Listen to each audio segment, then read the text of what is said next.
হঠাৎ কোনো মেহমান চলে আসলে বাড়তি ঝামেলা ছাড়াই কোনো স্পেশাল কিছু যদি ঝটপট তৈরি করতে চান তাহলে তৈরি করতে পারেন রাঁধুনি ফিরনি মিক্স দিয়ে ফিরনি।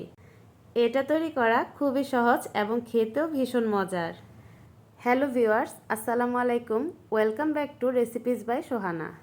আজ আপনাদের রাঁধুনি ফিরনি মিক্স দিয়ে ফিরনি তৈরি করে দেখাবো। প্রথমেই চুলায় একটি প্যান বসিয়ে নিয়ে নিচ্ছি 1 কেজি গরুর দুধ। 1 প্যাকেট ফিরনি মিক্সের জন্য 1 কেজি দুধ লাগবে। অবশ্যই দুধটা ফুল ক্রিম নেওয়ার চেষ্টা করবেন, তাহলে ফিরনির টেস্টটা খুব ভালো আসবে। শুরুতেই বলে নিচ্ছি, আপনি যদি আমার চ্যানেলে নতুন হয়ে থাকেন চ্যানেলটি সাবস্ক্রাইব করে পাশে থাকা বেল আইকনটি ক্লিক করে দিন, তাহলে নতুন কোনো রেসিপি আপলোড দেওয়ার সাথে সাথে পৌঁছে যাবে আপনাদের কাছে নোটিফিকেশন। নিয়ে নিয়েছি 1 প্যাকেট রাঁধুনি ফিরনি মিক্স। এটা হলো 150 গ্রামের একটি প্যাকেট।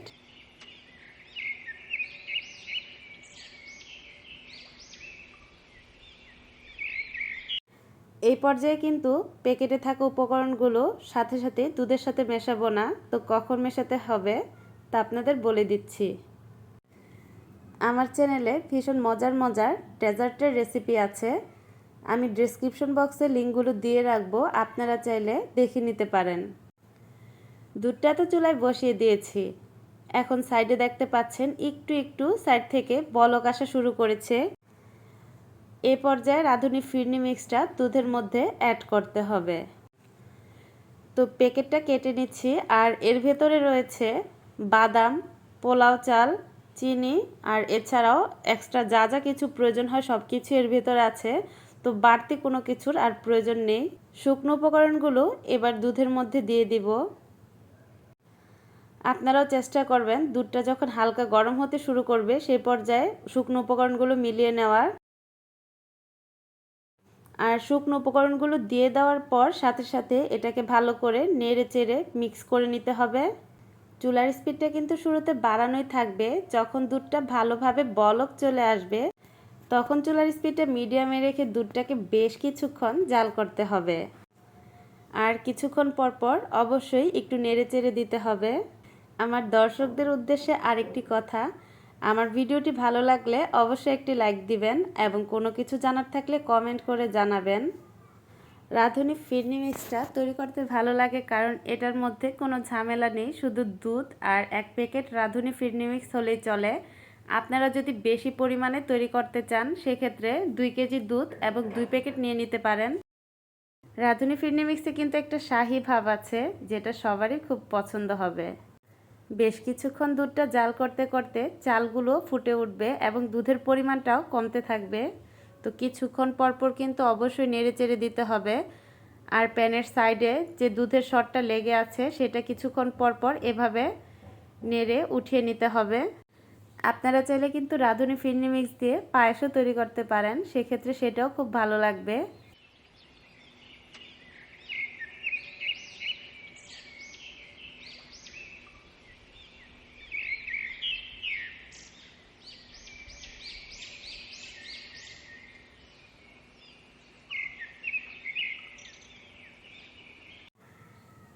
বেশ কিছুক্ষণ জাল করে নেওয়ার পর দুধের পরিমাণটা কিন্তু অনেকটাই শুকিয়ে গেছে। এ পর্যায়ে আরও কিছুক্ষণ জাল করে নিব। আর চালগুলো কিন্তু ফুটে উঠেছে। তো একটু পর পর এভাবে নেড়ে দিতে হবে, নেড়ে নেড়ে জাল করতে হবে। বেশ কিছুক্ষণ জাল করার পর কিন্তু দুধের কালারটাও চেঞ্জ হয়ে গেছে, দুধটাও কিন্তু বেশ ঘন হয়ে গেছে, আর ফিরনিটাও কিন্তু প্রায় হয়ে আসছে।